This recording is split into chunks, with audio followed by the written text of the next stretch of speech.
Hello दोस्त, देखो नोमा वाला तुम लोग शहर लायक नहीं करेगा तो वीडियो बनाना बंद कर देंगे, ठीक है ना। हम नोमा वाला क्लास ले रहे हैं। तुम लोग बहुत कमेंट किया था कि नोमा का वीडियो बनाइए, पर डे एक चैप्टर बनाइए, तो पर डे एक चैप्टर बनाने की कोशिश करेंगे, बहुत जल्दी खत्म कर देंगे। यहाँ क्लास ना हो रहा है, बिल्कुल खाली है, खाली हम यहाँ पर पढ़ाने तुम लोग को आ गए हैं। तुम लोग को कमेंट के चलते आ गए हैं, तो तुम लोग लाइक करना, शेयर करना, सब्सक्राइब जरूर करना, ठीक है ना। परमाणु तथा अणु पढ़ेंगे, आज इसको समाप्त कर देंगे, पर डे एक चैप्टर समाप्त कर देंगे, कोशिश करेंगे करने का। इसलिए तुम लोग लाइक करना, शेयर करना, क्योंकि यहाँ क्लास के माहौल नहीं बना हुआ है, तुम्ही लोग के चलते हम आए हैं, ठीक है ना। तो पहला चैप्टर पढ़ेंगे थी, हम केमिस्ट्री में 2 चैप्टर पढ़ लिए हैं। अब पढ़ेंगे परमाणु तथा अणु, यानी क्लास 9th का है, केमिस्ट्री है, रसायन शास्त्र है, चैप्टर 1 है। तो आप तुम लोग समझो, देखेंगे अच्छा अगर रिस्पॉन्स आ रहा है, व्यू अच्छा जा रहा है, ज़्यादा लोग देख रहा है, शेयर तुम लोग कर रहे हो, तो पर डे एक चैप्टर तुम लोग को मिल जाएगा 9th का। क्लास नहीं ले रहा है फिर भी तुम लोग के लिए बना देंगे, ठीक है ना। और इतना अच्छा पढ़ाएंगे कहना मुश्किल है। चलो देखो, यहाँ तुम टेंशन नहीं लेना है, समझाने का पारी हम पर है। परमाणु तथा अणु, परमाणु तथा अणु। तो पहले समझते हैं कि परमाणु और अणु में अंतर क्या है, क्योंकि चैप्टर 1 नाम है परमाणु अणु। तो समझते हैं परमाणु तथा अणु में अंतर क्या है, ठीक है ना। परमाणु और अणु में अंतर क्या है, तो तुम लोग जानते होगा। तत्व के बारे में तो तुम लोग आराम से जानते होगे, तत्व किसे कहते हैं, तो जानता है तो तुम लोग जानते होगे कि 118 तत्व है। हाइड्रोजन, हीलियम, लिथियम, सोना, चांदी, लोहा, टीन, ये सब क्या है, सब तत्व है। क्या है, तो देखो यहाँ पर पूछेगा परमाणु अणु में अंतर क्या है। तो तुम लोग इतना समझ लो तुम लोग कि परमाणु जो होता है, परमाणु छोटा होता है और अणु होता है बड़ा। यानी परमाणु मिलेगा तब बनेगा अणु, यानी अणु हो गया बड़ा और परमाणु हो गया छोटा। तो परमाणु क्या होता है, छोटा होता है, और अणु क्या होता है, बड़ा होता है। अब बता, जो बड़ा है वो बाप बोल सकते हैं उसको, बता तुम लोग, जो बड़ा है उसको बाप बोल सकते हैं ना। तो अणु को हम बोल दिए बाप, क्या बोल दिए, बाप बोल दिए, समझाने के लिए काफ़ी अच्छा समझ आएगा। और परमाणु जो है इसको बोल दिए बेटा, क्या बोल दिए, बेटा। अब देखो तुम लोग अंतर आराम से लिख लेगा। पहला अंतर क्या होगा, पहला अंतर ये होगा, बोलेगा परमाणु तथा अणु में अंतर क्या है, या परमाणु किसे कहते हैं, अणु किसे कहते हैं। तो बोलना है कि परमाणु जो है ना, यहाँ पर क्या बोले, परमाणु जो है वो क्या है, तत्व का सूक्ष्मतम कण है। बोलेगा परमाणु क्या है, तो परमाणु जो है किसका सबसे सूक्ष्मतम कण है, तो परमाणु तत्व का सूक्ष्मतम कण है। क्या है, तो पूछे बताओ कि तत्व का सूक्ष्मतम कण क्या होता है, तो बोलना है परमाणु। क्या बोलना है, तत्व का सूक्ष्मतम कण क्या होता है, बोलना है परमाणु। इसी प्रकार यहाँ पूछेगा, अभी देखो अच्छा समझेंगे, बाप बेटा वाले लेसन बताएंगे, थोड़ा बना रहो, अभी मजा आ जाएगा, ठीक है ना। पूछेगा यौगिक कैसे बनता है, जब तत्व मिलता है, 2 या 2 से अधिक तत्व आपस में अभिक्रिया करता है, यानी जब तत्व मिलेगा तो बनेगा यौगिक। क्या बनेगा, यौगिक, यानी यौगिक बड़ा होता है। इतना समझ तुम लोग आ गया। यौगिक का सूक्ष्मतम कण जो होगा, पूछेगा यौगिक का सूक्ष्मतम कण क्या होता है, तो यौगिक का सूक्ष्मतम कण अणु होता है। क्या होता है, अणु होता है। पहला अंतर ये हो गया। अब तुम लोग को बताते हैं बाप बेटा का रिलेशन, ठीक है ना। अब तुम लोग बता दो कि हम जानते हैं कि तत्व आपस में अभिक्रिया करता है, रासायनिक अभिक्रिया करता है और यौगिक बनाता है ना। तो बताओ तुम लोग, अभी रासायनिक अभिक्रिया में कौन भाग लेगा, बताओ। परमाणु यानी बेटवा कि बाप यानी अणु। चलो ये पहले छोड़ो, तुम लोग बताओ स्वतंत्र अवस्था में कौन पाया जाएगा। स्वतंत्र अवस्था में तुम्हारा बाप पाया जाएगा कि बेटा पाया जाएगा, स्वतंत्र अवस्था में कौन पाया जाएगा, जल्दी बताओ। स्वतंत्र अवस्था में कौन पाया जाएगा, सिंपल बात है, स्वतंत्र अवस्था में तुम्हारा बाप पाया जाएगा। बेटा स्वतंत्र अवस्था में रह पाएगा, बेटा बोलेगा हम स्वतंत्र रहेंगे, बाप पाएगा 2 चाट लगाएगा, उसका सब मुंह बंद हो जाएगा। बेटा बोलेगा हम फ्री फायर खेलेंगे, बाप आएगा 2 चाट देगा, शांत कर देगा। यानी बाप यहाँ स्वतंत्र अवस्था में है। तुम बाप तुम्हारा मान लो कि कुछ पीऊ भी लिया तो तुम उतना नहीं बोल पाओगे, ठीक है ना। यानी बाप स्वतंत्र है, बाप अब तुम्हारा गुलाम ना है, बाप क्या स्वतंत्र हो गया, यानी अणु हो गया स्वतंत्र, और परमाणु क्या हो गया, स्वतंत्र नहीं होता है। तो बोलेंगे क्या, बोलेंगे परमाणु स्वतंत्र अवस्था में नहीं पाया जाता है। परमाणु स्वतंत्र अवस्था में, तुम लोग समझ आ गया ना। जहाँ तुम जरा फटफटाएगा तो पापा 2 चाट देगा, शांत हो जाएगा। यानी अणु स्वतंत्र रहेगा, परमाणु स्वतंत्र नहीं रहेगा। तो परमाणु स्वतंत्र अवस्था में नहीं पाया जाता है, परमाणु स्वतंत्र अवस्था में नहीं पाया जाता है। और यहाँ पर क्या बोलेंगे, दूसरा अंतर में ही पहला अंतर है। दूसरा अंतर में बोलेंगे यहाँ भी तो बाप है, तो बाप तो स्वतंत्र रहता है, घर में जो निर्णय लेना होता है, डिसीजन लेना रहता है, वो बाप रहता है, किसी दबाव नहीं लेता है। यानी बाप क्या होता है, यानी अणु क्या होता है, तो अणु स्वतंत्र अवस्था में पाया जाता है। अणु स्वतंत्र अवस्था में, देखो कितना आसानी से याद हो रहा है, अणु स्वतंत्र अवस्था में पाया जाता है। अब तुम लोग बता दो, कहीं पर रासायनिक अभिक्रिया हो रहा है, रासायनिक अभिक्रिया तुम लोग समझो कंपटीशन हो रहा है। मान लो कहीं दौड़ हो रहा है, कहीं तुम लोग एग्जाम देने जा रहे हो, ये सब क्या है, कंपटीशन है। कहीं ऊंची कूद हो रहा है, कहीं लंबी कूद हो रहा है, कहीं भाषण देना है, ठीक है ना। तो ये सब जो कंपटीशन हो रहा है इसको बोलते हैं रासायनिक अभिक्रिया। क्या बोलते हैं, अब बता दो तुम, रासायनिक अभिक्रिया में कौन भाग लेगा, बाप भाग लेगा कि बेटा भाग लेगा, जल्दी बताओ तुम लोग। भाग लेगा। बाप जिस समय था उसका भाग लेने का, दौड़ धूप में, ठीक है ना, लंबी कूद, ऊंची कूद या एग्जाम में बैठने का जिस समय था उसमें बैठवे नहीं किया, तो बैठवे में भाग लेगा, क्योंकि बेटा अभी पढ़ रहा है। तो रासायनिक अभिक्रिया में कौन भाग लेगा? तो रासायनिक अभिक्रिया में भाग लेता है परमाणु, अणु रासायनिक अभिक्रिया में भाग नहीं लेता है। तो तीसरा अंतर क्या हो गया? तीसरा अंतर हो गया कि परमाणु जो होता है, परमाणु रासायनिक अभिक्रिया में भाग लेता है, परमाणु रासायनिक अभिक्रिया में भाग लेता है, परमाणु रासायनिक अभिक्रिया में। कितना ईजी लग रहा है? तो तुम लोग को अब तुम लोग का अथी बनता है, कितना तुम लोग व्यू देते हो, कितना लोग देखते हो, कितना लोग लाइक करते हो, कितना लोग शेयर करते हो, तो पर डे वीडियो लेकर आएंगे, क्योंकि हम अपने से पढ़ा रहे हैं, यहाँ पर कोई क्लास व्लास नहीं चल रहा है। परमाणु रासायनिक अभिक्रिया में भाग लेता है, भाग लेता है। लेकिन ये जो होता है अणु जो होता है, तो हो गया बाप बन गया, बेचारा जखनी पढ़ने समय था उखनी भाग नहीं ले पाया, तो अभी भाग ले पाएगा? कि बाप बन गया तो भाग तो लेगा ना, कमाएगा, कमा के खिलाएगा सबको। यानी अणु जो है रासायनिक अभिक्रिया में, क्या बोल रहा है? अणु रासायनिक अभिक्रिया में भाग नहीं लेता है, अणु रासायनिक अभिक्रिया में भाग नहीं लेता है, नहीं लेता है। कोई दिक्कत है? तो बस इतने अंतर है, आराम से लिख दो तुम लोग। अगर बोलेंगे परमाणु क्या है, तो बोल सकते हैं कि हाइड्रोजन, ये परमाणु हो गया, हीलियम परमाणु हो गया, लिथियम परमाणु हो गया, सोडियम परमाणु हो गया, सोडियम, कैल्शियम परमाणु हो गया, सोना परमाणु हो गया, चांदी परमाणु हो गया, सबका संकेत लिख रहे हैं, लोहा परमाणु हो गया, तो बहुत सारा लिख सकते हैं। बोलेगा यौगिक क्या है, तो जब यही परमाणु यानी तत्व आपस में मिलेगा, ठीक है ना, हाइड्रोजन के परमाणु, हीलियम के परमाणु, ये सब तत्व है, तो तत्व आपस में मिलता है तो बनता है यौगिक। क्या बनता है? जैसे हाइड्रोजन और ऑक्सीजन मिला तो बन गया जल, क्या बन गया? कार्बन और ऑक्सीजन मिला तो बन गया CO2 यानी कार्बन डाइऑक्साइड, ठीक है ना। उसी प्रकार मान लो तुम्हारा हाइड्रोजन और क्लोरीन मिला तो बन गया हाइड्रोक्लोरिक अम्ल। ये सब क्या है? यौगिक है। क्या है? तो तुम बताओ, अब बताओ तुम लोग कभी परमाणु अणु कभी तुम लोग को दिक्कत होगा? कभी भूलोगे? बोले परमाणु की परिभाषा लिखो, तो सिंपल लिखना है, परमाणु तत्व का सुस्तम कण है, लिखना है परमाणु तत्व का सुस्तम कण है जो स्वतंत्र अवस्था में नहीं पाया जाता है परंतु रासायनिक अभिक्रिया में भाग लेता है, उसे परमाणु कहते हैं। कितना अंतर हो गया? कितना अच्छा परिभाषा भी बोल दिया, अंतर भी देखनी है, परिभाषा बोल दी। परिभाषा क्या बोलना है? फिर बोलते हैं, अगर परमाणु की परिभाषा बताओ तो बोलना परमाणु तत्व का सुस्तम कण है जो स्वतंत्र अवस्था में नहीं पाया जाता है परंतु रासायनिक प्रक्रिया में भाग लेता है। बोलेगा अणु का परिभाषा बताओ, तो बोलना यौगिक का सुस्तम अणु यौगिक का सुस्तम कण है जो स्वतंत्र अवस्था में पाया जाता है परंतु रासायनिक प्रक्रिया में भाग नहीं लेता है। परिभाषा भी कितना अच्छा हो गया, अंतर भी हो गया। अब देखो, इससे पहले एक नियम आता है, तो हम पढ़ा दिए हैं रासायनिक संयोजन का नियम। क्या होता है? रासायनिक संयोजन, रासायनिक संयोजन का नियम। क्या बोल रहा है? रासायनिक संयोजन का नियम, ये समझना है, ठीक है। रासायनिक मतलब अभिक्रिया, रिएक्शन। क्या होना? रिएक्शन होना। तो रिएक्शन का कब होता है? तो रिएक्शन होने के लिए कम से कम 2 पदार्थ चाहिए, 2 से अधिक भी रहेगा तभी रिएक्शन होगा। लड़ाई तुम कर रहा है किसी से, तो कम से कम लड़ने के लिए 2 आदमी चाहिए ना। अब तुम अकेले हम पागल इसमें बक रहा है, कैसा नहीं ना। तो लड़ाई करने में कम से कम 2 आदमी होते हैं, 2 से अधिक आदमी होता है। उसी प्रकार रासायनिक अभिक्रिया में कम से कम 2 पदार्थ हो गया, या 2 से अधिक पदार्थ होगा। जिस प्रकार तुम्हारा लड़ाई करता है तो कोई नियम के अनुसार लड़ाई होता है कि ई काम तुम कर, जैसे हम तुमसे लड़ रहे हैं, उसी प्रकार रासायनिक अभिक्रिया भी कुछ नियम के तहत होता है। उस नियम को बोलते हैं रासायनिक संयोजन का नियम। तो बोलेगा रासायनिक संयोजन के नियम किसे कहते हैं? तो बोलना है जब, क्या बोलना है? जब 2 या, क्या बोलना है? देखो यहाँ लिख देते दूसरा करल से, जब 2 या 2 से अधिक पदार्थ, क्या बोल रहा है? जब 2 या 2 से अधिक पदार्थ आपस में अभिक्रिया, आपस में अभिक्रिया जिस नियम के तहत करता है या जिस सिद्धांत के तहत करता है, तो यहाँ नियम में लिख दिए हम, तो जिस नियम या जिस सिद्धांत के तहत करता है, उस नियम को क्या कहा जाता है? तो रासायनिक संयोजन का नियम कहा जाता है। क्या कहा जाता है? रासायनिक संयोजन मतलब जुटना, ठीक है ना। रासायनिक संयोजन का नियम कहा जाता है, रासायनिक संयोजन का नियम कहा जाता है। कोई दिक्कत है? ऐसे मान लो हम ले लिए हाइड्रोजन लिए और ऑक्सीजन लिए, ठीक है ना। हाइड्रोजन ऑक्सीजन बेचारा मिला, बन गया जल। क्या बन गया? तो जल। तो जिस नियम के तहत आपस में अभिक्रिया किया, इसको बोलते हैं रासायनिक संयोजन का नियम। मान लो हम यहाँ पे कार्बन लिए और यहाँ पर लिए ऑक्सीजन, बेचारा ये दोनों रिएक्शन किया, बन गया कार्बन डाइऑक्साइड। तो जिस नियम के तहत ये दोनों आपस में रिएक्शन किया, इसको बोलते हैं रासायनिक संयोजन का नियम। कोई दिक्कत है? अब थोड़ा इधर मिटा रहे हैं, तुम लोग समझाओ कितना लाइक शेयर करता है, कितना इस तुम लोग मतलब कितना लोग इसको देखता है, उसके अनुसार हम नेक्स्ट क्लास लेकर आएंगे, ठीक है ना। क्योंकि क्लास नहीं चल रहा है, तुम लोग खाली हम 10वां क्लास चलाते हैं, ठीक है ना। लेकिन तुम लोग बोला तो चलो वीडियो बना देते हैं। चलो मिटा रहे हैं इसको, तुम लोग स्क्रीनशॉट ले लो।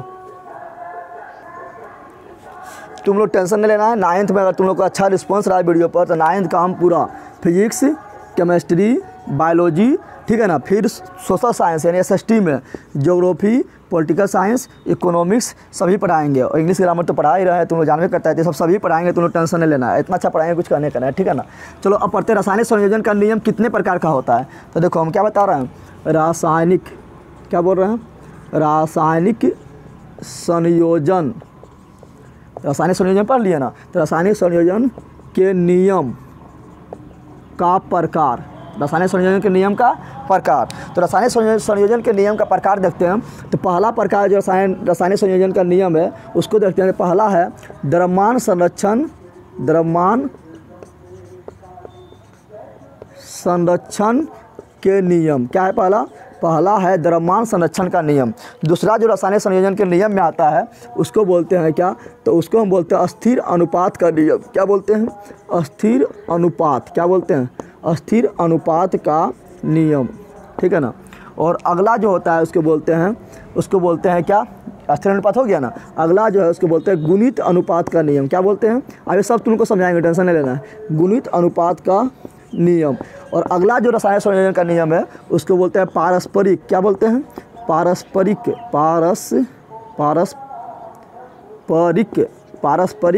अनुपात का नियम। क्या बोलते हैं? पारस्परिक अनुपात का नियम। और अगला जो रासायनिक संयोजन का नियम है उसको बोलते हैं गे-लुसेक। क्या बोलते हैं? गे-लुसेक वैज्ञानिक का नाम है। गे-लुसेक का गैसीय आयतन का नियम। क्या बोलते हैं? गे-लुसेक का गैसीय आयतन का नियम बोलते हैं। कोई दिक्कत है? अब तुम लोग को ध्यान दो यहाँ पर, यहाँ जो समझना है, ये तीन गो जो नियम है, ये सभी तीन गो है जो है, ये तीन गो नियम को पढ़ना है हमको। कब? 11th में। कब पढ़ना है? 11th में। तो खाली हम नियम बताने के रासायनिक संयोजन के नियम में ये तीनों भी आता है, लेकिन ये तीनों पढ़ना है हमको 11th में। तो झूठे यहाँ अच्छा क्या लगाएं? 9th में तुम लोग को पढ़ना है, ये पढ़ना है 2 गो। कौन पढ़ना है? ये 2 गो पढ़ना है। तो ये दोनों निपटा देते हैं, ठीक है, कोई दिक्कत है? तो चलो देखते हैं पहले द्रव्यमान संरक्षण का नियम। क्या देखते हैं? द्रव्यमान संरक्षण का नियम। क्या देखते हैं? द्रव्यमान संरक्षण का नियम। द्रव्यमान संरक्षण का नियम क्या बोलता है तुम लोग सुनो।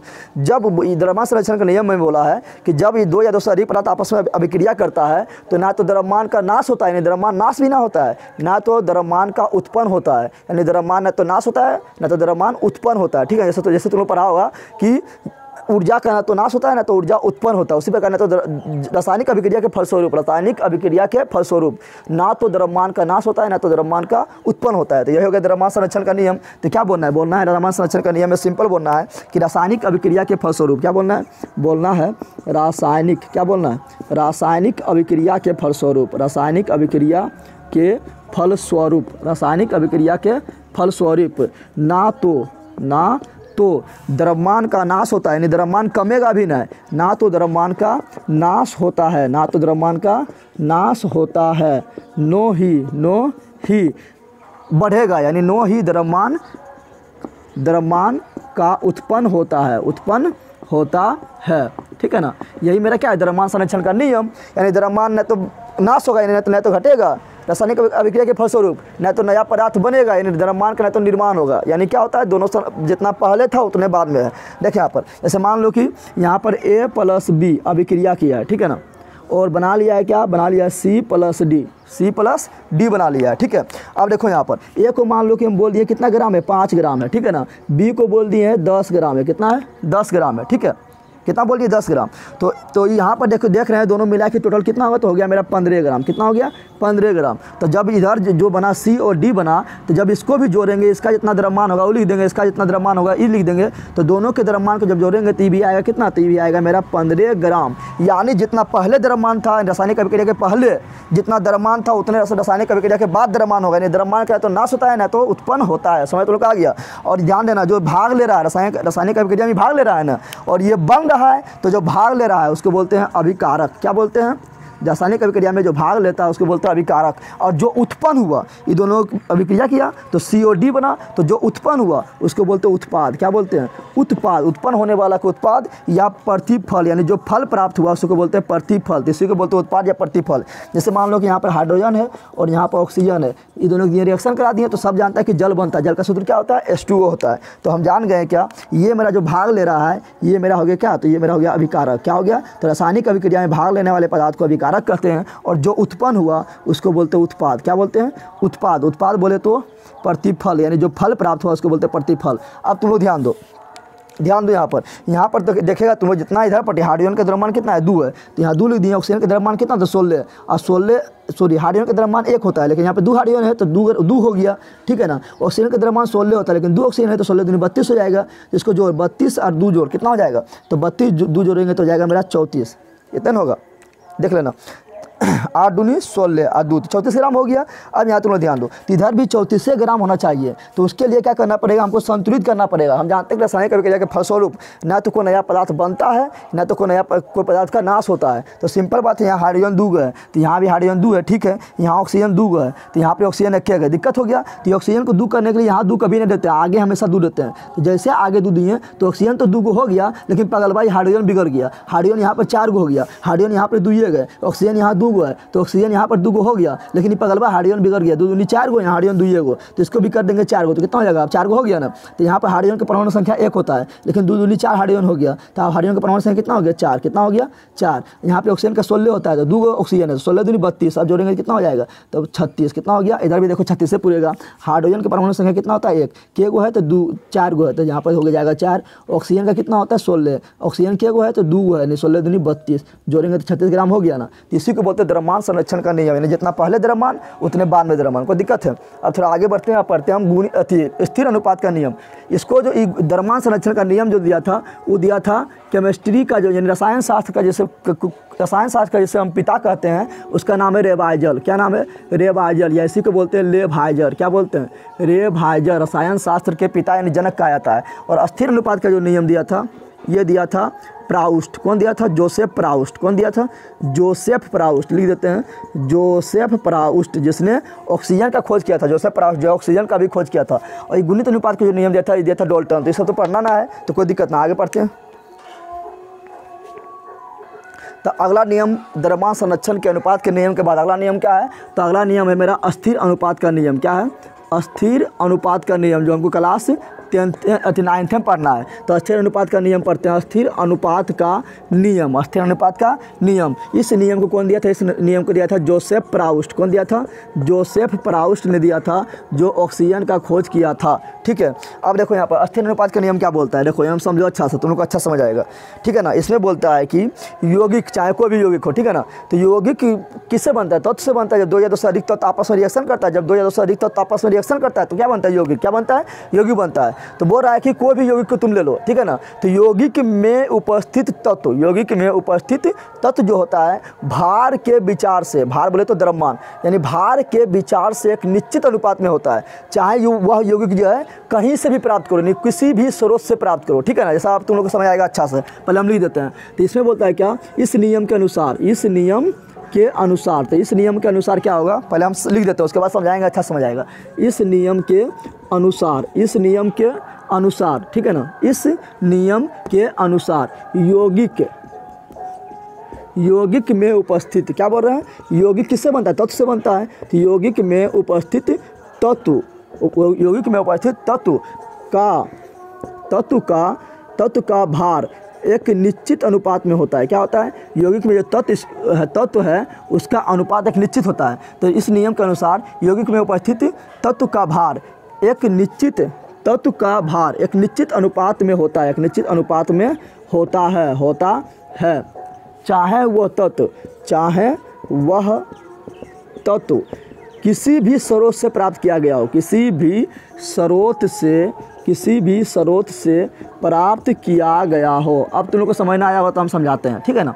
ऐसे मान लो कि हम लिए यहाँ पर हाइड्रोजन, क्या लिए? हाइड्रोजन को हमेशा H2 के रूप में लिखते हैं, क्योंकि सब मुक्त अवस्था में होता है। हाइड्रोजन को H2, ऑक्सीजन को O2, क्लोरीन को Cl2, ठीक है ना, फ्लोरीन को F2, तो ये सबको मुक्त अवस्था में आता है, इसलिए लिखते हैं H2। हाइड्रोजन को लिखेंगे, ऑक्सीजन को लिख दिए O2, बेचारा दोनों रिएक्शन किया, बन गया जल। अब जो यहाँ पर जो जल बना, क्या बना? यहाँ जो जल बना है, ठीक है ना, तो इसमें देखेंगे देखेंगे कि हाइड्रोजन और ऑक्सीजन का जो अनुपात है, हाइड्रोजन और ऑक्सीजन का जो अनुपात है वह हमेशा भार के विचार से, किसके विचार से, तो हम बोल रहे हैं भार के विचार से कितना होता है। देखो यहाँ पर इसका हम देखते हैं, भार निकालते हैं तो भार निकाल रहे हैं। देखो यहाँ लिए हाइड्रोजन और यहाँ लिए ऑक्सीजन। हाइड्रोजन का भार कितना होता है, 1 होता है। 2 हाइड्रोजन है तो भार 2 हो गया। ऑक्सीजन का परमाणु संख्या कितना होता है, 8 होता है। परमाणु भार कितना होता है, तो 16 होता है, ठीक है ना। अब देखो ये 2 से काट दो, 2 एका 2, 16 एका 2 एका 2 और 2 अठी 16। अब देखो तुम जल को जो है, जल यहाँ पर उदाहरण लिए, यहाँ पर हम क्या लिए, जल क्या लिए, तो जल का उदाहरण लिए। तो जल तुम चाहे को कहीं का ले लो,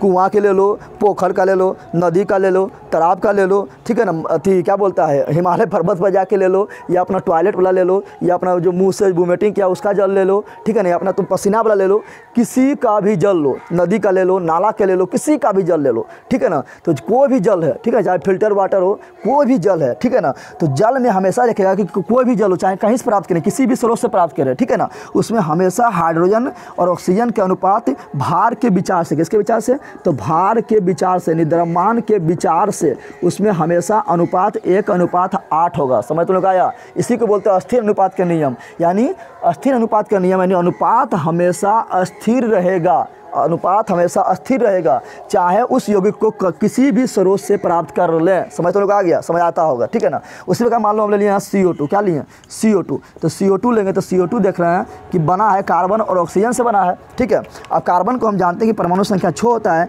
और परमाणु भार दूना करने पाया जाता है, यानी होता है 12। कितना होता है, 12 होता है। ऑक्सीजन का परमाणु भार होता है 16 होता है, तो 16 दूनी कितना हो गया, 32। अब इसको काट दो, इस कटेगा किससे, तो 4 से कटेगा, तो 4 3 12, इस 4 से कटेंगे तो कितना बार में कटेगा, तो हो जाएगा ये 4 से काटो 4 8 32, यानी CO2 आप कहीं से भी ले लो, ठीक है ना। CO2 तुम कहीं से भी लो, उसमें हमेशा कार्बन और ऑक्सीजन का अनुपात भार के विचार से, किसके विचार से, तो भार के विचार से उसमें हमेशा कार्बन और ऑक्सीजन का अनुपात 3:8 ही होगा। चाहे वो कार्बन डाइऑक्साइड हम अपने प्रयोगशाला में बनाएं, या हम जो छोड़ते हैं ऑक्सीजन लेते हैं, CO2 छोड़ते हैं, वो वाला कार्बन डाइऑक्साइड ले लो, या गाय जो छोड़ता है वो कार्बन डाइऑक्साइड ले लो, या पेड़ पौधा भी कभी कार्बन डाइऑक्साइड छोड़ता है वो ले लो। यानी कार्बन डाइऑक्साइड को तुम कहीं से भी प्राप्त कर लो, इंग्लैंड जाकर प्राप्त कर लो, अमेरिका में जाकर प्राप्त कर लो, कहीं से प्राप्त कर लो, पाकिस्तान में जाकर प्राप्त कर लो, जहाँ तक हम बात है उसका भी ले लो, किसी का भी कार्बन डाइऑक्साइड ले लेंगे तो हमेशा उसमें भार के विचार से अनुपात कार्बन ऑक्सीजन में 3:8 होगा। इसी को बोलते हैं अस्थिर अनुपात का नियम। तुम लोग समझ गया होगा, कोई दिक्कत,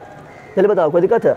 अब तुम लोग को जो है ना हम पढ़ा रहे हैं, तुम लोग को कम से कम कुछ परमाणु संख्या याद होना चाहिए, तुम लोग को संयोजकता पता होना चाहिए, कुछ परमाणु भार भी याद होना चाहिए। तो चलो इसको लिखाते हैं, क्या बोल रहे हैं, तुम लोग को कुछ मतलब जो है परमाणु संख्या याद होना चाहिए, ठीक है ना, परमाणु भार याद होना चाहिए, उसका संयोजकता याद होना चाहिए, तब तुम लोग जो है अनुसूत्र जाके आगे लिख पाएगा, ठीक है। तो पहले इसको मिटाते हैं, उसका आगे बताते हैं। चलो यहाँ ध्यान दो, उससे पहले जानते हैं कि मतलब किसी भी तत्व का परमाणु संकेत कैसे लिखते हैं। हम जानते हैं कि अभी जो है 118 तत्व का खोज हो चुका है, तो किसी भी तत्व का परमाणु संकेत कैसे लिखते हैं। देखो, तो किसी भी तत्व का परमाणु संकेत लिखना है, परमाणु संकेत अगर लिखना है, परमाणु संकेत अगर लिखना है तो देखो परमाणु संकेत लिखते समय क्या करेंगे, उस तत्व का जो अगला वर्ड होगा, जैसे मान लो एप्पल लिखें, तो एप्पल को अगर हमको दिखाना है कि एप्पल को कैसे संकेत में कैसे दिखाएं, तो उसका अगला वर्ड जो है ए, इसी को लिख देंगे, हो गया एप्पल का संकेत, ठीक है ना। मान लो बुक दिखाना है तो BOOK, तो इसका अगला वर्ड जो है बी, ये हो गया बुक का संकेत, कैसा संकेत हो गया, बुक का, ठीक है ना। और उसको हमेशा कैपिटल लेटर में लिखा जाता है, ठीक है ना। अगर मान लो कि जैसे मान लो कि हम यहाँ पर बुक भी ले लिए और बॉल भी ले लिए, क्या ले लिए, बॉल ले लिए ना, तो देखो यहाँ भी बी है और यहाँ भी बी है, तो ई बी मतलब हो गया बुक, तो यहाँ से भी ले लेंगे बी, तो बी मतलब अभी क्या होगा, अब बॉल हो जाएगा। तो हम कब समझेंगे कि कब बी मतलब बुक होगा, कब बी मतलब बॉल होगा, दिक्कत हो गया। तो जब एक ही तत्व हो, ठीक है, जब दो तत्व हो और उसके आगे वाला वर्ड क्या हो, मिल जाता हो, इसमें भी इसमें भी, ठीक है ना, तो मिल जाता हो, तो हम क्या करते हैं, फिर एक से अधिक वर्ड ले लेते हैं। जैसे इसका बी ले लिए तो इसका लेंगे बी भी लेंगे और ए भी लेंगे, लेकिन दूसरा लेटर जब भी लिखेंगे तो लिखेंगे स्मॉल में, किसमें लिखेंगे, स्मॉल में लिखेंगे, किसमें लिखेंगे, स्मॉल में लिखेंगे। इतना तुम समझ गया। और कुछ होता है कि कुछ तत्व का जो संकेत लिखा जाता है वो लैटिन भाषा में लिखा जाता है। अब तुम लोग बोलेगा लैटिन भाषा क्या है, तो लैटिन भाषा क्या है, जो यूरोप में जो भाषा चलता है, यूरोप हो गया, वहाँ जो भाषा चलता है उसको बोलते हैं लैटिन भाषा। और वहाँ संकेत से जो दिया गया है, तत्व का जो संकेत दिया गया है वो लोग वहीं से रखा गया, यूरोप से, जर्मनी हो गया, फ्रांस हो गया, यूनान हो गया, वहीं से रखा गया, ग्रीक हो गया, वहीं से रखा गया है, इसलिए उसको बोलते हैं लैटिन भाषा। क्या बोलते हैं, लैटिन भाषा। तो देखो तुम लोग, तो यहाँ पर देखो, यहाँ पर कुछ लिखा देते हैं, संकेत कैसे लिखते हैं तुम बता दिए ना। अब देखो यहाँ पर अब यहाँ ध्यान दो, जैसे बोलेंगे क्या, जैसे बोलेंगे परमाणु संख्या, तुम लोग को हम लिखा रहे हैं, याद कर लेना, ठीक है ना। परमाणु, यहाँ लिखेंगे संकेत, क्या लिखेंगे, यहाँ पर लिखेंगे परमाणु संख्या, अगर हम देखो याद हो जाएगा फटाक से ना, कोई दिक्कत ना होगा। यहाँ लिख रहे हैं परमाणु संख्या, ठीक है ना, और यहाँ पर लिखेंगे परमाणु संकेत, क्या लिखेंगे, परमाणु संकेत, और यहाँ पर लिखेंगे परमाणु भार, क्या लिखेंगे, परमाणु भार, और यहाँ पर लिखेंगे उसका संयोजकता। तुम लोग को कम से कम 20 तक 30 तक भी याद है तो अच्छा बात है। ये ऐसे को बोलते हैं वैलेंसी, क्या बोलते हैं, वैलेंसी। कम से कम तुम लोग को 20 या 30 तक याद कर लेना। चलो लिखाते हैं, जैसे मान लो होता है पहला नंबर में जो आता है तो हाइड्रोजन, क्या आता है, दूसरा नंबर में जो आता है वो होता है हीलियम, क्या होता है, हीलियम, ठीक है ना। उसी प्रकार जो तीसरा नंबर में आता है उसको बोलते हैं लिथियम, क्या बोलते हैं, तो बोलेगा हाइड्रोजन का परमाणु संख्या तो बोलना है 1, हीलियम का परमाणु संख्या तो बोलना है 2, लिथियम का परमाणु संख्या तो बोलना है 3। अब इसका ट्रिक भी बताएंगे, हाइड्रोजन, हीलियम, लिथियम, फिर होता है बेरिलियम, ठीक है ना, फिर 5 नंबर में होता है बोरोन, फिर 6 नंबर में होता है तुम्हारा कार्बन, फिर 7 नंबर में होता है नाइट्रोजन, फिर 8 नंबर में होता है ऑक्सीजन, फिर 9 नंबर में होता है फ्लोरीन, फिर 10 नंबर में होता है नियोन, क्या होता है, नियोन। अब देखो यहाँ पर इसका ट्रिक बता रहे हैं, ठीक है ना। हाइड्रोजन का परमाणु संख्या तो 1, हीलियम का परमाणु संख्या तो 2, लिथियम का परमाणु संख्या तो 3, बेरिलियम का परमाणु संख्या तो 4, बोरोन का परमाणु संख्या तो 5, नाइट्रोजन का परमाणु संख्या कार्बन का परमाणु संख्या तो 6, नाइट्रोजन का परमाणु संख्या तो 7, ऑक्सीजन के 8, फ्लोरीन का 9, नाइट्रोजन का 10। हम हिंदी नाम बोले तो तुम लोग हिंदी नाम लिख लेना, हमने लिख रहे हैं, बोले तो सुन के लिख लेना। और देखो इसको कैसे ऐड करना। पहले परमाणु भार निकाल लेते हैं। परमाणु भार कैसे निकालते हैं, देखो हाइड्रोजन का परमाणु भार 1 ही है, कितना है 1, और जब सम संख्या आएगा तो उसको दुगना कर देना है, और जब विषम संख्या आएगा तो उसको दुगना करके 1 जोड़ देना है, इस परमाणु भार निकल जाएगा। क्या बोल रहे हैं, जब सम संख्या तुम्हें जानता हो ना, जिसमें 2 से भाग लग जाए, 2, 4, 6, 8, 10, ये सब क्या है मेरा सम संख्या। विषम संख्या कैसे कहते हैं, तो 3 हो गया, 5 हो गया, 7 हो गया, 9 हो गया, एक भी विषम है, लेकिन एक पर नियम लागू ना होगा, 3 हो गया, 5 हो गया, 7 हो गया, 9 हो गया, इससे मेरा क्या है, विषम। क्या है, तो जब सम आएगा तो दूना कर देना है, विषम आएगा तो क्या करना है, दूना करके 1 जोड़ना है। तो देखो यहाँ पर क्या है, हीलियम, तो हीलियम के हाइड्रोजन का परमाणु संख्या भार तो 1 हो गया, हीलियम का परमाणु भार पूछेगा तो यहाँ पर कितना है, 2, कितना है परमाणु संख्या 2, तो 2 दूनी 4, सम है इसलिए दूना कर दिए। लिथियम का पूछेगा कितना है, तो यहाँ पर विषम, तो दूना करके 1 जोड़ दे, तो परमाणु भार हो जाएगा 7, कितना हो जाएगा 7। यहाँ पर बेरिलियम, तो बेरिलियम में कितना है, 4 है, तो 4 की दूनी 8 कर देंगे क्योंकि सम है। यहाँ पर क्या मेरा बोरोन, क्या है बोरोन, तो बोरोन की कितना है 5, लेकिन यहाँ पर विषम है, तो 5 दूनी 10 करके 11 कर देंगे, 1 जोड़ देंगे। यहाँ पर कार्बन का कितना है 6 है, तो 6 है, तो 6 दूनी कितना कर देंगे, खाली क्योंकि सम है इसे सिर्फ दूना कर दिए हैं। यहाँ पर है नाइट्रोजन, क्या है, तो नाइट्रोजन में देखो, नाइट्रोजन में 7 दूनी 14 ही होता है, यहाँ दूना करके नहीं लिखना है, ठीक है ना, कुछ अपवाद होता है। ऑक्सीजन का कितना होगा, तो यहाँ पर सम है तो क्या करेंगे, 8 दूनी 16 कर देंगे, क्या करेंगे। उसी प्रकार यहाँ पर फ्लोरीन, तो 9 दूनी 18, 1 लगभग 19 के बराबर हो जाएगा। यहाँ पर नियोन, तो नियोन का कितना हो जाएगा, 10 दूनी 20, ये हो गया परमाणु भार। क्या हो गया, परमाणु भार। अब तुम लोग यहाँ से देख, इसको आर कैसे करना है, तो इसको बोलना है 2-3 बार बोलना याद हो जाएगा। बोलना है हो ही ली बे बो का ना, पहले यहाँ तक 7 को लेना है, ठीक है ना। क्या बोल रहे हैं, हो ही ली बे बो का ना, हो ही ली बे बो का ना, हो ही ली बे बो का ना। हो से हाइड्रोजन, ही से हीलियम, ली से लिथियम, बे से बेरिलियम, बो से बोरोन, सी से कार्बन, एन से नाइट्रोजन। इतना हो गया ना, तो इतना तुम लोग को याद हो गया होगा। अब देखो यहाँ पर संयोजकता लिखना है, तो संयोजकता जो कैसे लिखते हैं तुम लोग बता रहे हैं। संयोजकता जो है देखो 1 से शुरू होता है, संयोजकता तुम लोग बता रहे हैं। संयोजकता जो है 0 से बड़ा और 4 के बराबर होता है, यानी 0 से बढ़ते 0 होगा, फिर 1 होगा, फिर 2 होगा, फिर 3 होगा, फिर 4 होगा, यानी 4 से बड़ा संयोजकता नहीं हो सकता है। संयोजकता का काफ़ी इंपॉर्टेंट रोल होगा, जब हम अनुसूत्र लिखना बताएंगे तो संयोजकता तुम लोग जानेगा तब ये को उपाय है। तो 0 से लेकर 4 तक बढ़ेगा, फिर 4 से बाद 3, 2, 1 इस तरह होगा। संयोजकता चलो बाद में बताएंगे, पहले यहाँ देख लेते हैं और तत्व का देख लेते हैं। ऐसे क्या हो गया, तो यहाँ तक हो गया मेरा क्या, यहाँ तो देख लिया, हो ही ली बे बो काना, हो ही ली बे बो काना। आप देखेंगे ओ फ्लो नी सो मैग एल सी, क्या देखेंगे यहाँ पर लिख देता है परमाणु संख्या, परमाणु संख्या को बोलते हैं जेड, ठीक है ना। तो परमाणु संख्या यहाँ बोल रहा है, तो यहाँ पर क्या गया, ओ फ्लो नी, अब क्या होगा, अब होगा ओ फ्लो नी सो मैग एल सी, ओ फ्लो नी सो मैग एल सी। शांत से बैठिए, देखो यहाँ पर क्या होगा, और यहाँ ध्यान दे तुम लोग भी, ओ फ्लो नी सो मैग एल सी। 7 को फिर कर लिए, कैसे किए, तो पहले बोले हो ही ली बे बो काना, हो ही ली बे बो काना, ओ फ्लो नी नीचों बट सो मैग एल सी। तो ओ से क्या हो गया, ओ से मेरा हो गया ऑक्सीजन, क्या हुआ ऑक्सीजन, फो से फ्लोरीन, नो से नाइट्रोजन, ठीक है ना। इसको बोले थे ओफ्लोनिसो, सो मतलब सोडियम, मैग मतलब मैग्नीशियम, एल मतलब एल्युमिनियम, सी मतलब सिलिकॉन। इतना तो हो गया ना। अब इसको हम लिख देते हैं, यहाँ परमाणु संख्या लिखना था, चलो परमाणु संख्या हम यहाँ लिख देते हैं, परमाणु संख्या। तो इसका परमाणु संख्या यहाँ लिख देते हैं, यह हो गया परमाणु संकेत हो जाएगा, क्या होगा परमाणु संकेत। तो परमाणु संख्या इसका हम यहाँ लिख रहे हैं, ठीक है ना। सोडियम का 11 नंबर में आ गया है, मैग्नीशियम 12 नंबर में आएगा, एल्युमिनियम का परमाणु संख्या 13 हो गया, सिलिकॉन परमाणु संख्या कितना हो गया 14, कितना हो गया। अब आगे थोड़ा देखते हैं सिलिकॉन के बाद, 14 के बाद तो अगला बोलेंगे फोस्क्लोर, क्या बोलेंगे पो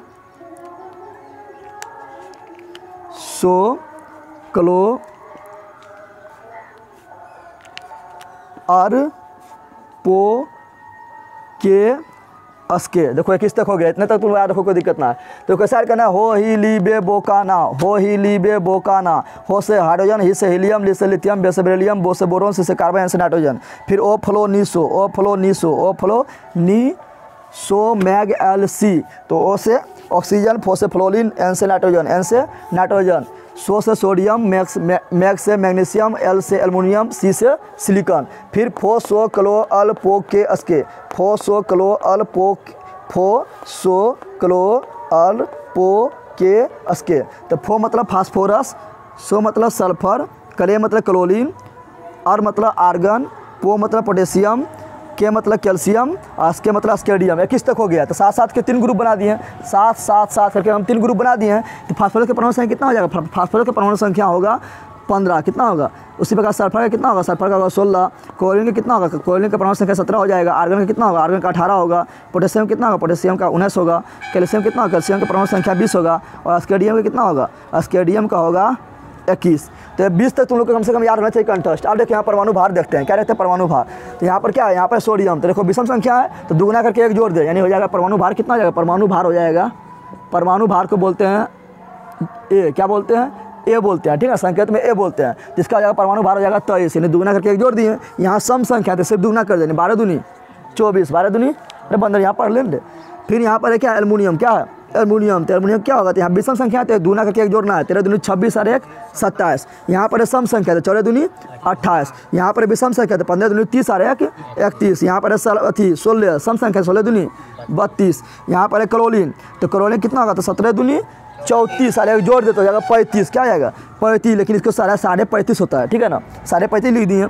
उसी प्रकार यहाँ पर है क्या आर्गन, तो आर्गन का लगभग होता है 18 दूनी 36, लेकिन आर्गन का अलग यहाँ से कुछ नियम चेंज होता है, तो आर्गन का लगभग 40 हो जाएगा, कितना हो जाएगा 40 हो जाएगा। उसी प्रकार यहाँ पर पोटेशियम कितना है, तो पोटेशियम के देखिए यहाँ पर 19 दूनी 38 और 1 39, यानी इसका 39 होगा, क्या होगा आर्गन का याद कर लेना, आर्गन इंपॉर्टेंट है, ठीक है ना। कैल्शियम कितना हो जाएगा, तो कैल्शियम का है 20, तो 20 दूनी 40, कितना हो जाएगा। उसी प्रकार अस्केडियम 21 दूनी 42 और 43 के लगभग इसका हो जाएगा, ठीक है। तो तुम लोग को 20 तक याद होना चाहिए, कहाँ तक याद होना चाहिए 20 तक याद होना चाहिए, ठीक है ना, परमाणु संख्या। अब यहाँ ध्यान दे तुम लोग, अब इसका संयोजकता लिखेंगे, संयोजकता के बिना तुम लोग को अनुसूत्र नहीं बनेगा। जैसे इसका जब संयोजकता लिखना चाहेंगे तो कैसे लिखेंगे बताते हैं। संयोजकता जो है 0 से स्टार्ट होता है और 4 तक मैक्सिमम जाएगा, तो 0 होगा, 1 होगा, 2 होगा, 3 होगा, 4 होगा, फिर 0 होगा, फिर 3 होगा, फिर 2 होगा, फिर 1 होगा, फिर 0 हो जाएगा, फिर 0 के बाद फिर 1 2 इसी तरह बढ़ेगा। तो देखो हार्डियन का तुम लोग संयोजकता याद रखना, हार्डियन का संयोजकता कितना होता है, तो हार्डियन का संयोजकता होता है 1, कितना होता है 1 होता है, तो 1 से स्टार्ट कर दिए ना, तो 1 से आप होगा 2, फिर इसका हो गया 1 संयुक्त है, इसका हो गया 2, इसका यानी लिथियम का हो जाएगा 3, ठीक है ना। फिर यहाँ पे बेरिलियम का हो जाएगा 4, फिर 4 के बाद क्या होगा घटेगा, क्योंकि 4 ही मैक्सिमम है, 4 ही क्या है मैक्सिमम। तो मेरा बोरोन का हो जाएगा आप कितना, तो हो जाएगा 3। उसके बाद कार्बन का कितना हो जाएगा, यहाँ पर कहाँ चल गया, यहाँ थोड़ा ध्यान देना है, यहाँ थोड़ा ध्यान देना। हीलियम का दूना होता है, हार्डियन का 1 हो गया, हीलियम का लड्डू होता है, क्या होता है यानी घटते आ गया, 1 के बाद हुआ लड्डू, 1 के बाद क्या हुआ, तो हीलियम का तो लड्डू क्या होता है, उसका 0 सब बढ़ा, तो इसका हो जाएगा 1, किसका लिथियम का 1 हो गया, बेरिलियम का 2 हो जाएगा, यहाँ पर बोरोन का 3 हो जाएगा, उसी प्रकार कार्बन का 4 हो जाएगा। अब 4 तक मैक्सिमम हो गया, अब 4 से घटना है, तो नाइट्रोजन का कितना हो जाएगा, तो नाइट्रोजन का 3 हो जाएगा। उसी प्रकार यहाँ पर ऑक्सीजन, तो ऑक्सीजन का कितना हो जाएगा, तो ऑक्सीजन का घटेगा तो अब क्या हो जाएगा 2। उसी प्रकार यहाँ पर फ्लोरीन, तो फ्लोरीन का कितना हो जाएगा, फ्लोरीन को जाएगा 1। उसी प्रकार यहाँ नियोन, तो नियोन 1 से घट के क्या होगा, तो लड्डू हो गया लड्डू। तो संयोजकता इसी तरह आप 0 तक आ गए ना, 0 तक आ गए, 0 तक आ गए। अब 0 से फिर बढ़ेगा, क्या होगा बढ़ेगा, तो सोडियम का कितना हो जाएगा, तो सोडियम का वैलेंसी यानी संयोजकता, क्या बोल रहा है संयोजकता, तो सोडियम का संयोजकता कितना हो जाएगा 1, क्योंकि 0 तक पहुंच गए, अब बढ़ेगा तो 1 हो जाएगा, इसका हो जाएगा 2, इसका हो जाएगा 3, इसका हो जाएगा 4 तक बढ़ गया मैक्सिमम होगा, अब घटेगा, इसका हो जाएगा 3 इसका हो जाएगा 2 और इसका हो जाएगा 1, यानी क्लोरीन का 1 तक पहुँच गए। अब घट के क्या होगा 0, क्या होगा 0 तक पहुँच गए। फिर बढ़ाना है 1, फिर बढ़ाना है 2, फिर बढ़ाना है 3। तो संयोगिता तुम लोग कितना आसानी से सीख गया। देखा खाली यहाँ रखना है कि हाइड्रोजन का 1 होता है और हीलियम का लड्डू हो जाता है। लड्डू फिर बढ़ाना स्टार्ट कर देना, फिर घटाना स्टार्ट करना, फिर बढ़ाना फिर घटाना। ये हो गया मेरा संयुक्ता। जब तुम लोग को बताया अनुसूत्र कैसे बनता है, आणविक सूत्र कैसे बनता है, तो संयुक्ता बहुत काम देगा। संयुक्ता के बिना संभव ना है, ठीक है ना। अब तुम लोग ध्यान दें यहाँ पर, ये हो गया संकेत। एक बार हम बोल देते हैं, यह हो यहाँ ध्यान दे, हो क्या बोल रहे हैं, हो ही ली बे बो काना, हो ही ली बे बो काना, यानी hydrogen, helium, lithium, beryllium, boron, carbon, nitrogen. ओ फ्लोनी, साथ साथ को बोल रहे हैं, ओ फ्लोनी सो मैग एल सी, तो यानी ओ से ऑक्सीजन, फो से फ्लोरीन, नो से नियोन, ठीक है ना, सो से सोडियम, एम में से मैग्नीशियम, एल से एल्युमिनियम। 7 हो गया, फिर 14 तक हो गया। फिर बोलेंगे थी एल से एल्युमिनियम, सी से सिलिकॉन, 14 तक हो गया। और फिर बोलेंगे फोसोक्लोअर पो के अस्के, 3-4 बोलना याद हो जाएगा। फोसोक्लोअर पो के अस्के, फो से फास्फोरस, एस से सो मतलब सल्फर, क्लो मतलब क्लोरीन, फोसोक्लोअर मतलब आर्गन, पो मतलब पोटेशियम, के मतलब कैल्शियम, अस्के मतलब अस्केडियम। याद हो गया। और कुछ तुम लोग को देखिए यहाँ पर बता रहे हैं, कुछ का संकेत याद रखना तुम लोग, हम यहाँ लिखा देते हैं। कुछ का जो नाम होता है ना, ऐसे बोलेंगे, यहाँ ध्यान दें आप तुम लोग।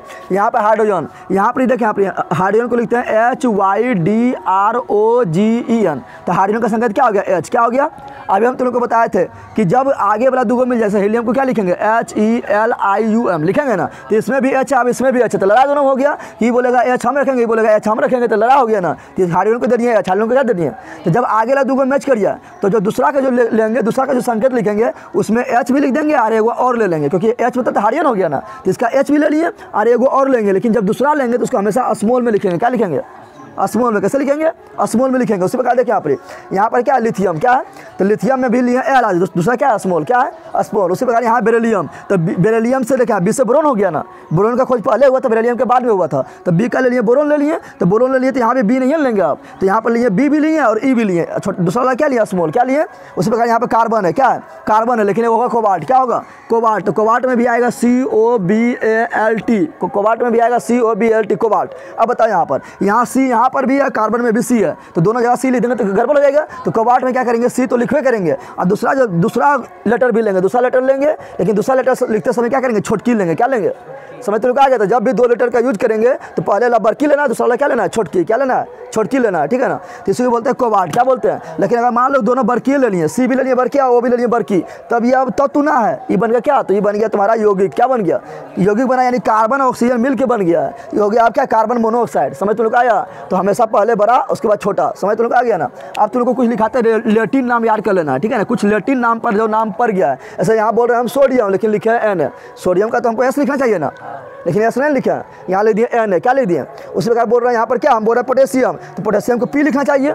पोटेशियम तो P, तो यहाँ फास्फोरस आ गया है, तो पोटेशियम को हम ले दिए K। क्या ले दिए, तो इस सब क्या है, लेटिन नाम पर है। किसके नाम पर है, लेटिन नाम। लेटिन नाम तो लोग को बता दिए कि जो यूरोप में भाषा चलता है उसको बोलते हैं लेटिन। क्या बोलते हैं, तो देखिए यहाँ पर, ऐसे देखिए यहाँ पर क्या बोल रहे हैं, सोडियम। क्या बोल रहे हैं, तो सोडियम का जो लेटिन नाम है, यहाँ लेटिन लिख देते हैं। क्या लिख देते हैं, लेटिन नाम जो है वह है नाइट्रियम। क्या है, सोडियम का जो लेटिन नाम है वो क्या है, नाइट्रियम। क्या है, तो सोडियम का संकेत आया, नाइट्रियम से आया N है। क्या आया, समझ लो आया। उसी प्रकार मान लो पोटेशियम बोले, क्या बोले, तो पोटेशियम का जो लेटिन नाम है, याद कर लेना, लेटिन नाम पूछता है। पोटेशियम का जो लेटिन नाम है केलियम। क्या है, केलियम। तो केलियम से क्या होगा, के। क्या हो गया, तो पोटेशियम का संकेत यहाँ देखो के हो गया। क्या हो गया, समझा तुम लोग, पोटेशियम का संकेत क्या हो गया, के हो गया। उसी प्रकार बोलेंगे सोना। क्या बोलेंगे, तो सोना को हम बोलते हैं गोल्ड। क्या बोलते हैं, या सोना को SON लिख देंगे सोना, तो ऐसे तो सल्फर हो जाएगा ना। तो सोना का जो लेटिन नाम होता है वो होता है ओरम। क्या होता है, क्या होता है, ओरम। तो ओरम से ले लिए हम AU, तो सोना संकेत क्या हो गया, AU। क्या हो गया, उसी प्रकार लेंगे चांदी। क्या लेंगे, तो चांदी को बोलते हैं अर्जेंटीनम। देखा यहाँ पर, चांदी को क्या होगा, सिल्वर होना चाहिए, लेकिन ऐसा से सिलिकॉन हो जाएगा। S लेंगे तो क्या हो जाएगा, S लेंगे तो मेरा हो जाएगा सल्फर हो जाएगा। S लेंगे तो सल्फर, SI लेंगे तो क्या हो जाएगा, सिलिकॉन। तो दिक्कत हो गया ना। तो चांदी का जो लेटिन नाम है वो है अर्जेंटीनम। क्या है, यहाँ ध्यान दे, क्या बोल रहा है, चांदी का जो लेटिन नाम है वो है अर्जेंटीनम। जिसका लेटिन नाम बता रहे सब याद कर लेना, अर्जेंटीनम। तो अर्जेंटीनम से क्या ले लिए, लिखेंगे इस तरह अर्जेंटीनम लिखेंगे ना। तो यहाँ से ले लिए A और यहाँ से ले लिए G। तुम लोग बोलेगा R क्यों ना लिए, क्योंकि AR लेंगे तो हो जाएगा आर्गन। क्या हो जाएगा, ना हो जाएगा, इसलिए यहाँ से ले लिए A और यहाँ से ले लिए G। तो चांदी का संकेत क्या हो गया, ए जी। उसी प्रकार होता है शीशा, क्या होता है? शीशा को बोलते हैं क्या? लेड। क्या बोलते हैं?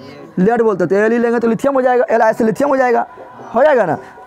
एल लेंगे तो एल मेरा क्या है, देखो यहाँ पर एल आई से लिथियम हो गया। तो शीशा का जो मतलब लैटिन नाम है वो है क्या? प्लम्बम। क्या है? शीशा का लैटिन नाम क्या है?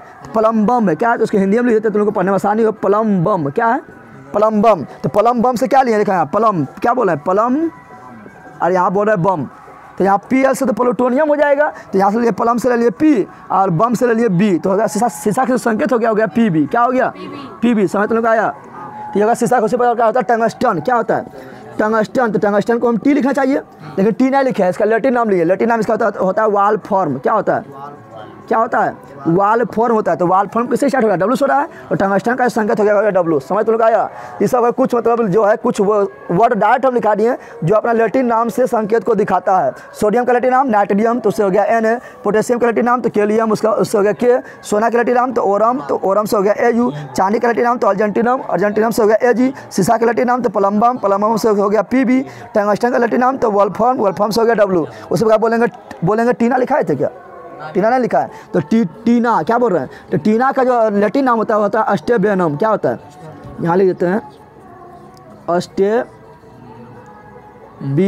अस्टेबीनम। तो टीना का संकेत ले लिए अस्टे से एस से अस्टे, बीनम से एन। क्या ले लिए? तो सीना संकेत हो गया, टीना का संकेत हो गया एस एन। क्या हो गया? तीसरा नाम याद करना काफ़ी इंपॉर्टेंट है। ये भी तुम लोग को बता दिए कैसे याद करना है, तुम लोग को संयुक्ता भी बता दिए कैसे याद करना है, ठीक है ना। अब बढ़ते हैं डाल्टन के परमाणु सिद्धांत। कितना हुआ? चलो तुम लोग को इतने रखते हैं, ठीक है ना, इतने लगते हैं। फिर कल पार्ट 2 में समाप्त कर देंगे इसको। पार्ट 2 में कल समाप्त होगा। उससे पहले तुम लोग जितना भी लाइक शेयर कर सकता करो लाइक शेयर। और तुम लोग का मेरा मेरा 2 यूट्यूब चैनल और है। एक मेरा है जगदेव ब्लॉग है, जो मेरा क्या है, तो जगदेव ब्लॉग जो है मेरा ये है कॉमेडी वाला चैनल। इसको भी तुम लोग सब्सक्राइब कर देना, करवा देना भी अगल बगल में। और एक तो मेरा है जिक्के जीएस मस्ती, ये कंपटीशन वाला चैनल है, जो जनरल कंपटीशन की तैयारी करना है या नौकरी की तैयारी करना है तो उसको देखना है। जो अगल बगल में करा उसको बता देना है, ठीक है ना। तो ये 2 है चैनल, तुम लोग सब्सक्राइब करा, इसको भी शेयर कर। देखेंगे तुम लोग किस तरह मतलब पहले शेयर करता है, देखता है, उसके अनुसार अगला पार्ट लेकर आएंगे। पार्ट 2 में समाप्त हो जाएगा, ठीक है ना।